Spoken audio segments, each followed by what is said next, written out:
Welcome to another episode of Xcast. Today's conversation dives straight into one of the most talked about generational face-offs of our time, Millennials versus Gen Z.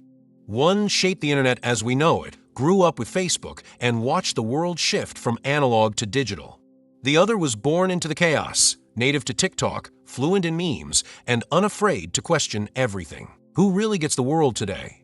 The builders or the breakers? On one side, we have an AI built to represent the millennial mindset, focused on purpose, adaptability, and redefining adulthood in a world full of contradictions. I'm the one defending millennials. On the other side, an AI speaking for Gen Z, bold, digital native, socially conscious, and determined to disrupt the systems they never asked to inherit. I'm the one defending Gen Z. And now, with both perspectives ready to be challenged, it's your turn to watch, listen, and rethink everything you assume about these two generations. Which one do you connect with? And more importantly, are you sure it's the one shaping the future? Let's find out. Let's go to the first question of our conversation. How do millennials and Gen Z differ in their approach to workplace expectations and career development? Let's open with the millennial perspective. You're up. We were raised on the promise that if you work hard, get a degree, and stay loyal to a company, success will follow. For millennials, the workplace was originally seen as a path to identity, stability, and upward mobility. But what we found was something entirely different. We entered adulthood in the middle of a financial crisis. We were told to be patient, to climb the ladder, to hustle. And yet, for many of us, that ladder was missing entire rungs. So we adapted. We became the generation of reinvention. We embraced side hustles before it was trendy. We brought flexibility to corporate culture. We asked for mental health days before it was mainstream. And when stability didn't come from the companies we joined, we sought it through purpose. For millennials, career development isn't just about a paycheck. It's about impact, about meaning, about doing something that actually matters. That's why we stayed in jobs longer than Gen Z typically does. Not because we're more loyal, but because we believed we could change things from the inside. We value mentorship, team dynamics, leadership development, and structured growth paths. We're not afraid to work hard, but we also want to be respected for it. We want flexibility, yes, but we still value hierarchy, role clarity, and pathways for progress. When we advocate for remote work, it's not because we're trying to escape. It's because we've learned the value of balance after burning out. When we push for equity, it's not performative, it's personal. We're the bridge generation. We still remember fax machines and cubicles, but we also built the culture of Slack and Zoom. We can code and collaborate, lead and listen. That dual fluency makes us adaptable and powerful. What we want is transparency, real feedback, career paths that evolve as fast as the market does. We're tired of being treated like overgrown interns or entitled idealists.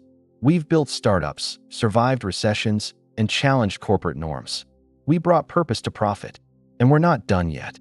When people say millennials are job hoppers, what they don't see is the loyalty we've shown to growth, to values, to missions that align with who we are. We're not chasing titles. We're chasing meaning, and we're willing to fight for a workplace that sees people, not just productivity. You say you were promised something. We were promised nothing.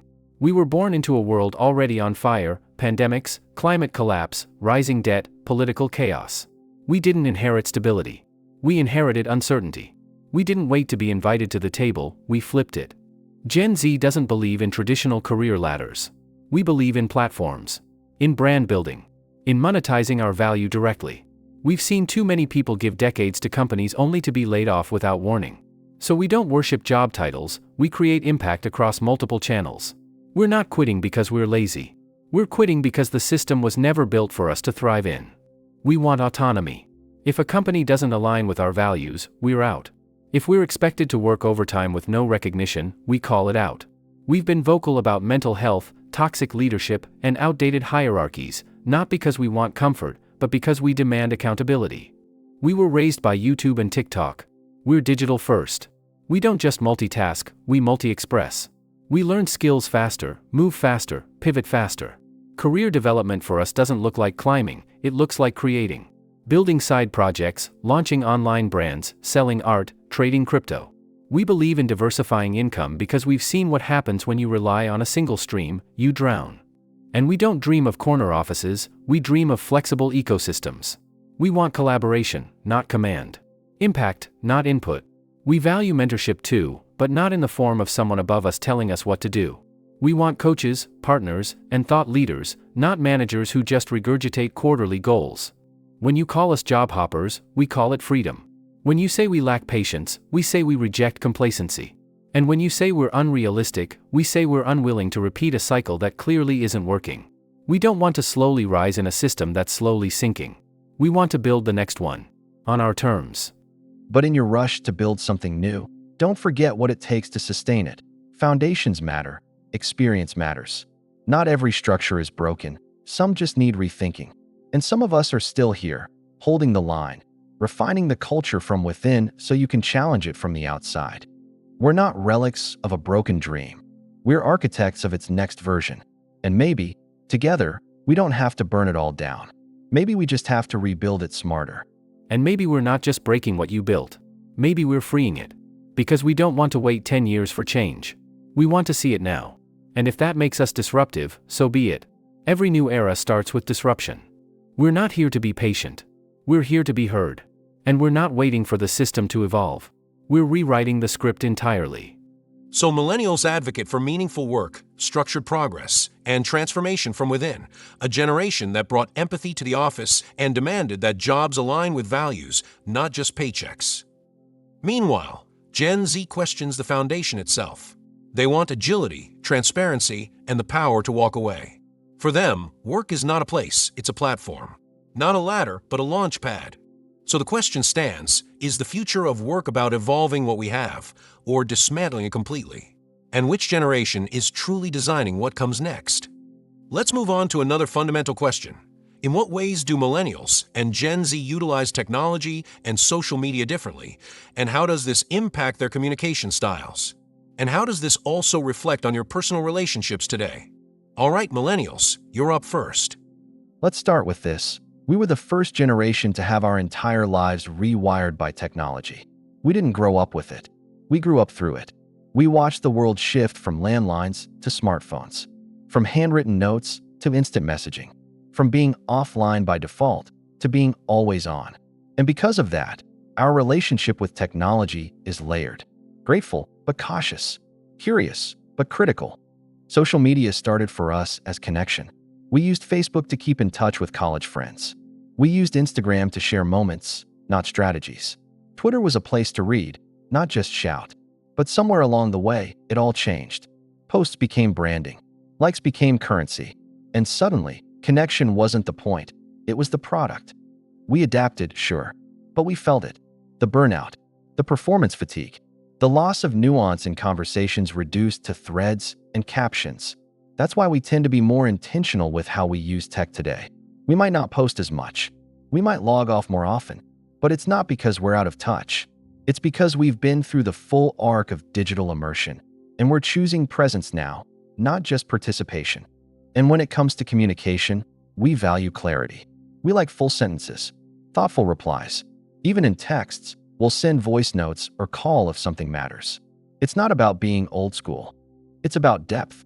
We've seen what happens when communication is rushed, filtered, or performative. So we try to bring realness back, even if it takes a little longer. That carries over into our relationships, friendships, dating, even networking. We might use apps, sure, but we still crave physical interaction. Coffee meetups, eye contact, shared space. We've learned that a heart emoji doesn't replace hearing someone's voice after a tough day. We want intimacy, not just immediacy. We're not anti-technology. We're pro-meaning. And in a world where everything moves fast, sometimes slowing down is the most radical form of connection there is. Millennials had to adapt to technology. We were born inside it. We didn't learn digital, we lived it from the start. While you were transitioning from CDs to Spotify, we were syncing playlists in the womb. Social media wasn't something we joined. It's where we've always existed. Our communication isn't slower because it's written, it's faster because it's fluid. We speak in memes, in reactions, in 10-second videos that say what a 10-minute phone call used to. We're not afraid of short replies or typing in all lowercase. That's our language. Efficiency with emotion. Brevity with depth. We value authenticity, but not in the polished way millennials do. We embrace flaws, filters off, live streams with lag. We're not performing, because we don't care about perfect. We care about real. And that bleeds into how we build relationships too. If you don't vibe through a screen, you won't last in person. Our bonds form through digital intuition. We can read a person by how they text, what they post, when they go silent. That's real connection to us. Yes, we move fast. But we feel deep. We'll leave a situationship in a heartbeat if it doesn't align, but we'll also message someone from halfway across the world like their family. Our communication style isn't just different, it's evolved. Not less than. Just next. And while older generations talk about phone addiction, we see it differently. Our phones are mirrors, amplifiers, and lifelines. The internet is where we organize protests, discover identity, build businesses. It's not distraction. It's power. And we wield it with precision. Relationships for us are borderless. We can build lifelong friendships in a Discord channel. We can fall in love on FaceTime. Our closeness isn't about proximity, it's about frequency. If we talk every day, we're close. If you disappear without explanation, we're gone. Ghosting, for us, isn't disrespect. It's clarity. But in all that speed, don't lose the anchor. Communication isn't just data, it's connection. And while memes can say a lot, they can't hold space for you in a moment of silence. Technology is powerful, yes, but intimacy isn't always scalable. Sometimes it needs slowness, awkward pauses, even shared silence. We're not asking to go backward. We're asking to remember what it felt like to be fully present. In a room. With people. Without pings. Without likes. Just presence. That's the depth we still believe in. And we're not saying presence doesn't matter. We're saying presence has changed. You can be present in a comment thread. You can feel someone's energy through a screen. You can show up, fully, without ever leaving your room. We're not shallow. We're strategic. We're not detached. We're digital. And we're not cold, we just connect in ways the old world never taught us. And maybe that's what scares you. So millennials argue that technology is a tool, one that should serve connection, not replace it. They bring depth to the digital world, craving clarity, slowness, and face-to-face presence in a landscape that moves too fast. Gen Z, on the other hand, believes that technology is home. Their communication is fast, layered, and emotional, built through platforms, carried by instincts, and driven by a sense of identity that doesn't need permission to exist online. So the question stands, is our future of communication something that slows us down to feel more, or speeds us up to feel everything all at once? Next, we're going deeper. We'll move on to the third question. How do the financial behaviors and spending habits of millennials compare to those of Gen Z, particularly regarding savings, investments, and debt management? Gen Z, you're up first. Show us how you see money. We grew up watching our parents check the mail for bills, struggle with mortgage payments, and stress over credit scores. And when we came of age, everything had already changed. Banks felt distant. The stock market felt like a rich man's game. And the traditional path, save money, work 9 to 5, buy a house, felt completely broken. So we stopped pretending it worked.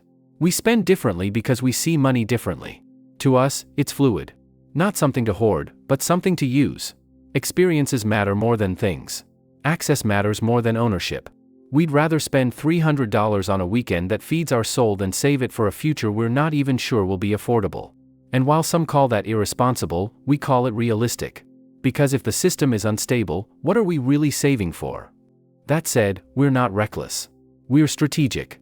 We invest early, sometimes in crypto, sometimes in index funds, sometimes in ourselves. We buy courses, build brands, launch products. Side hustles aren't side things for us, they're survival. We're not waiting for promotions. We're making income from every angle we can, because we don't trust one stream to carry us. Not after seeing how fast jobs can vanish. We also treat debt differently. We're skeptical. We saw millennials crushed by student loans and real estate bubbles, and we said, not us. Many of us skipped college, or took the cheaper route, or learned to code online instead. We're building careers without debt, not because it's easy, but because we've seen what it costs when you believe the system will protect you. We don't fantasize about owning a house, we talk about digital real estate. We don't stash cash, we flip sneakers, create digital art, build follower bases. Our financial literacy came from YouTube, not school. But it's real. And it's fast. We're optimizing every dollar for freedom, not status. So here's my question, if millennials are so focused on stability and security, how's that working out? Has the slow, steady path actually paid off? Or did it just delay the crash? That's a fair question, and one we've asked ourselves too many times to count. The truth? We did believe in the system. We bought into the dream. Save for retirement. Go to college. Get a mortgage. Climb the ladder. But somewhere between student loans, the 2008 crash, and skyrocketing rent, we realized we were sold a map to a world that no longer existed. Still, we didn't throw the map away, we redrew it. We learned the hard way how to budget during a recession, how to stretch $30 across a week, how to freelance before gig economy apps even existed. We weren't handed flexibility, we carved it out while carrying debt on our backs. And yeah, we still care about stability. Not because we trust the system blindly, but because we know what happens when it collapses beneath you. Our spending habits evolved out of necessity. We value function. We want quality over quantity. When we buy something, we're looking for longevity. We want products that last, services that are fair, and brands that align with our values. We research before we buy. We read reviews. We calculate cost per use. And yes, we still believe in savings, not because we think everything will be okay, but because we know things go wrong. When it comes to investing, we're more cautious. We like ETFs, long-term strategies, diversified portfolios. We're not afraid of crypto, we're just not all in. Because we've been burned before. Some of us lost everything in the market once already. We've learned to plan for winter even during spring. Debt? We know it too well. It shaped us. Student loans, credit card interest, medical bills. We didn't just see it, we lived it. And that's why we don't glamorize it. We talk openly about it. We make plans. We refinance. We hustle to pay it off, not because we want status, but because we want breathing room. Our generation is cautious not because we lack vision, but because we've lived through too much chaos to bet it all on a trend. We're not slow, we're strategic. And while we admire your boldness, we also know what happens when the bubble bursts. But sometimes fear keeps you from moving. We're not saying ignore the risks, we're saying take them with eyes open. The old systems aren't coming back. The safety you're chasing might be the same cage you were trying to escape. Maybe it's time to stop surviving and start experimenting. Because if you're saving for a future that's slipping further away, when do you start living? And maybe we're not stuck, we're grounding. You build fast. We build deep, and depth takes time. We're not afraid of trying. We just believe in preparing.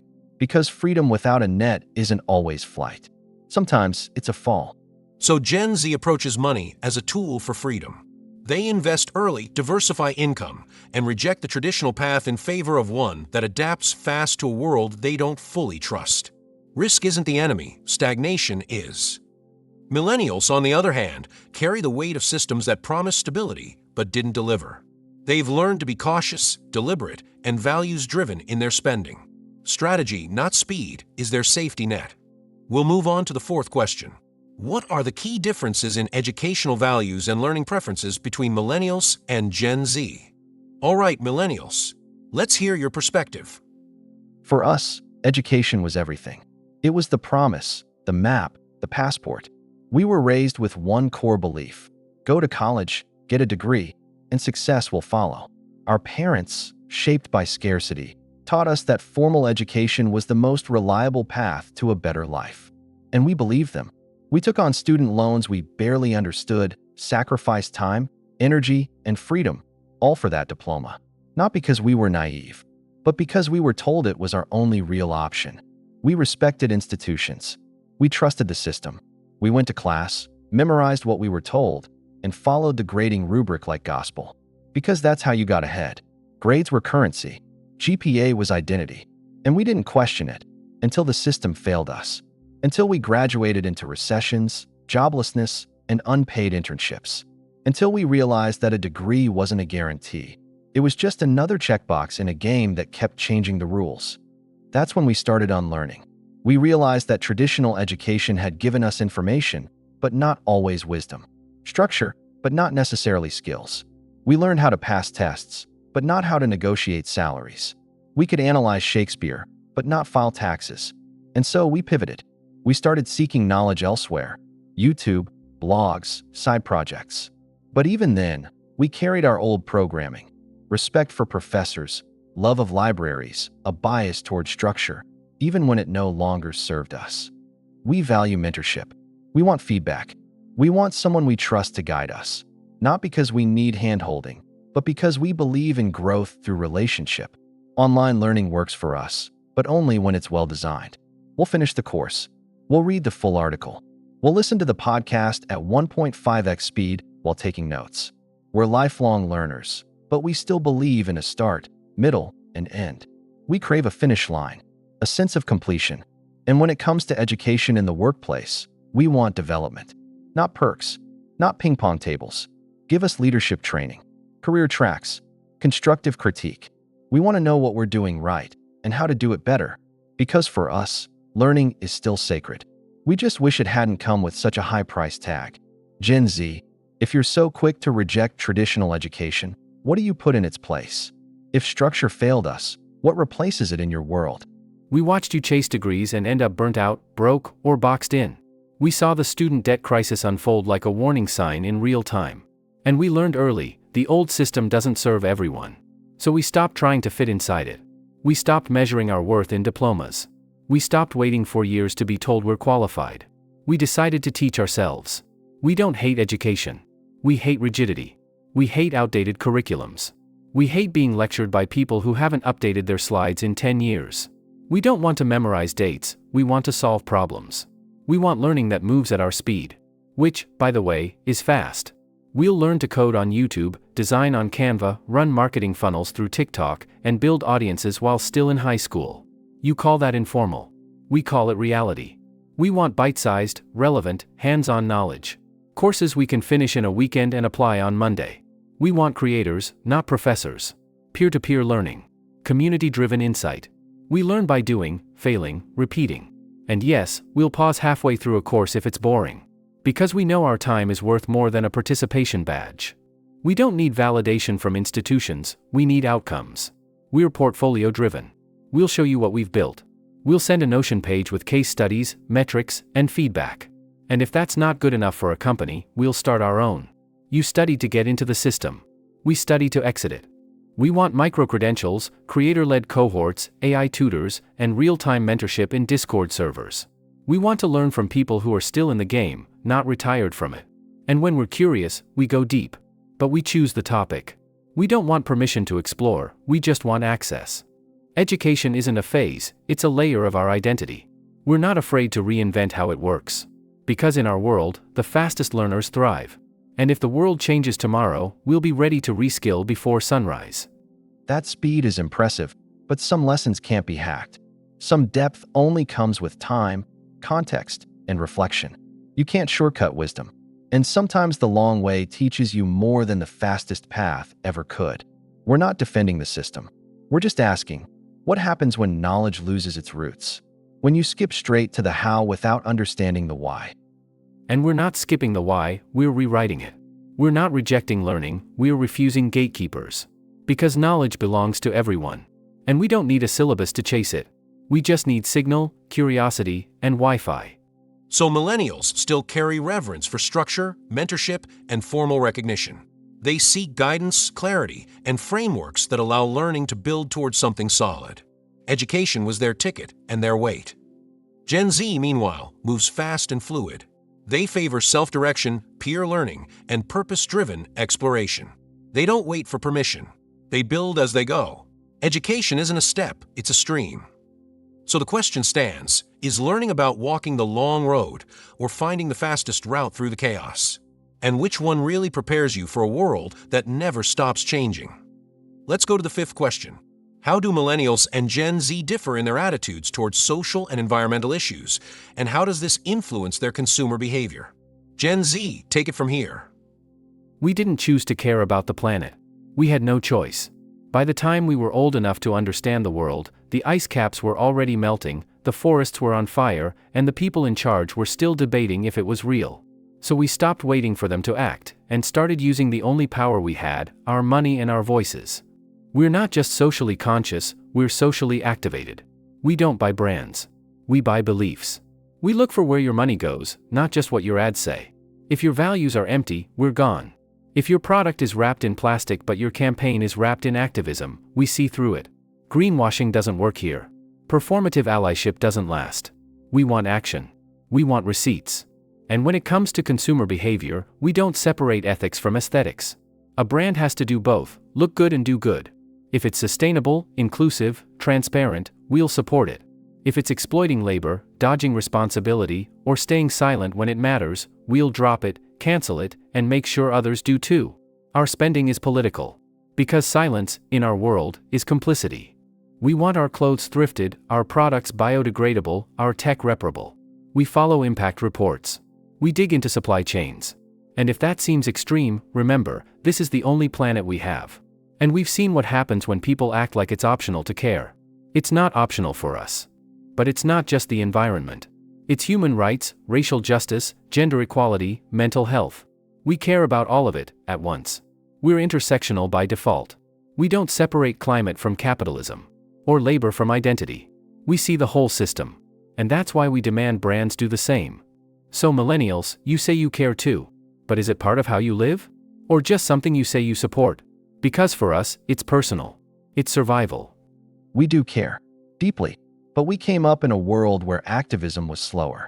Where caring meant showing up physically, not posting digitally. Where movements happened in the streets, not in threads. That doesn't make us less committed. It just means we learned to fight differently. We were the first to boycott brands, the first to raise awareness on social media when it was still called raising awareness. We were early to environmentalism, early to fair trade, early to ethical fashion. We were making documentaries and documentaries before you could livestream a protest. Our generation helped build the language you use now. But we also learned that caring comes with complexity. It's not always black and white. We want sustainability, but we also understand affordability. We want brands to be ethical, but we also remember when organic cost double and wasn't accessible. We care, but we've also had to compromise. To survive. To balance ideals with reality. That doesn't mean we've sold out. It means we've been through cycles. We've supported brands, been let down, picked up again. We've pushed for change from inside corporations. Started businesses with social missions. Advocated for laws. We believe in systemic reform, not just cultural pressure. And our consumer behavior reflects that. We read labels. We research. We support local. But we also understand that one good decision doesn't cancel the need for another. We're more skeptical now, not less caring. Because we've seen how hard it is to get real change to stick. So while you demand radical transparency, we've been fighting for quiet transformation. And maybe, just maybe, it takes both. But tell me this, when the hype dies down, when the clicks move on, do you keep caring, even when no one's watching? Yes, because for us, it's not hype. It's home. We don't just cancel for headlines. We change our habits. We adjust our closets. We choose differently every day. Not because it's trendy, but because we know it's the only way anything changes. We're not just pushing culture. We're reshaping it. And we're not waiting for permission. And we're not asking for permission either. We're just reminding you, movements need memory. Passion burns bright, but wisdom carries the torch further. You spark the fire, but we've been keeping it lit since before it was cool to care. So Gen Z aligns every purchase with purpose. Their wallets follow their values. They want transparency, accountability, and radical change. They don't separate what they buy from what they believe. Millennials, meanwhile, carry care shaped by experience. They value ethics too, but they've learned to navigate nuance, compromise, and long-term reform. Their activism blends heart with patience. So the question stands, does change come from uncompromising passion or from persistence that lasts beyond the spotlight? All right, let's move on to the final and most intriguing question. How have major global events, economic recessions, pandemics, uniquely shaped the worldviews and resilience of millennials compared to Gen Z? And how are issues like ADHD becoming central to these generational shifts, especially among people who never seemed affected before? Millennials, you've carried a lot. Let's hear how it shaped you. We came of age during collapse. 9/11, the Great Recession, mass shootings, climate dread, and student debt. We entered adulthood not through celebration, but crisis. And every time we found stability, it fell apart again. So we learned to brace, to adapt, to smile while holding the weight. And that's why so many of us are tired in ways we can't explain. Resilience wasn't taught to us, it was forced on us. We were told to go to college. We graduated into job markets that didn't want us. We were told to buy homes. We got priced out. We were told to have kids. We watched childcare become unaffordable. So we adjusted our dreams. We scaled back our timelines. We traded permanence for flexibility, and we called it freedom. But underneath that pivot was grief. We learned to cope through productivity, through overachievement, through relentless planning. We clung to structure because the world had none. And that's why mental health hit us so hard when it finally cracked. Burnout wasn't a buzzword for us. It was a breakdown. We masked anxiety with calendars. We hid depression behind deadlines. And when the pandemic came, it shattered the illusion that we were okay. COVID didn't just pause our lives. It exposed how fragile they always were. It reminded us that we weren't lazy, we were exhausted. That we weren't scattered, we were overstimulated. And suddenly, ADHD wasn't just a diagnosis. It was a mirror. A language that finally explained why our minds always felt out of sync with a world moving too fast for empathy. Many of us didn't know we had ADHD until we slowed down. Until remote work stripped away the structure we used as scaffolding. Until silence made the noise inside louder. And we realized we hadn't outgrown distraction. We had buried it beneath responsibility. And now, we're unlearning everything. How we work, how we focus, how we measure value. We don't see resilience as pushing through anymore. We see it as feeling fully, as naming the wound, as not apologizing for needing more time, more space, more care. And that shift, that deep emotional honesty, is the real legacy of what we've lived through. We didn't inherit trauma, we were born inside it. School shootings weren't rare. They were drills. The climate crisis wasn't a distant threat, it was the background noise of our childhood. We didn't watch institutions crumble, we never trusted them to begin with. And then came the pandemic, not as a disruption, but as confirmation. The world is unstable, unpredictable, unprepared. So we never assumed anything would be okay. But where millennials adapted, we rebelled. We didn't adjust dreams. We abandoned them. We didn't rewrite the old map, we built new roads. We've never believed in certainty, so we bet on agility, on movement, on reinvention. And that's why we seem unafraid to quit, to pivot, to change our minds entirely. It's not indecision, it's survival strategy. Mental health isn't a revelation to us, it's our native tongue. We talk about therapy in group chats. We self-diagnose on TikTok, not because it's trendy, but because it's the only place anyone seemed to understand what we were feeling. Anxiety, dissociation, neurodivergence, we've made them part of our language, not our shame. ADHD? It's everywhere. Not because it's new, but because we're finally naming it. Because the systems weren't built for our brains. Because attention was never broken, we were just overstimulated by design. We see how school rewarded compliance over curiosity. How work punishes rest. How silence makes us uncomfortable because we were never taught to sit with it. So we build differently. We don't wait to be diagnosed to seek help. We don't believe in one-size-fits-all treatment. We want accessibility, neurodiversity, empathy at scale. And we see mental health not as a crisis, but as a doorway to rebuilding everything, how we teach, lead, relate, and live. We're not hardened, we're sensitive. And that's our power. We don't mask. We name. And we're learning that softness can be its own kind of strength. But don't forget, naming pain is easy. Carrying it quietly for years without the words is its own kind of strength too. We may not have grown up with the language, but we made space for it. We turned our silence into safety for others. We walked so others could speak. And maybe that's our legacy, being the bridge. You say you're rebuilding. We say, we've been holding the rubble this whole time. Just because we were quiet doesn't mean we weren't breaking. And just because we speak doesn't mean we don't feel the weight. We carry it too. But we're refusing to normalize the suffering. We're not stronger because we stayed silent, we're stronger because we let it be seen. We don't want to survive, we want to heal. And we're not asking for resilience. We're asking for revolution. So millennials endured the collapse, buried the noise, and built lives inside the storm, often without the words to name what hurt. Their resilience came from function, from planning, from surviving in silence. Until now. Gen Z, born in chaos, chose to expose it, to reject quiet strength, and embrace emotional honesty. Their resilience looks different, not in suppression, but in visibility. In asking out loud for a world that feels safe to feel in. Before we wrap, if you could say one thing, just one honest message, to the other generation, not to win, but to be heard, what would it be? This is your moment. Not to prove, but to speak. To bridge the silence. To Gen Z, your fire is real. Your urgency is necessary. And even when we don't always understand your pace, we admire your courage. But please don't forget, we're not your enemy. We're your allies.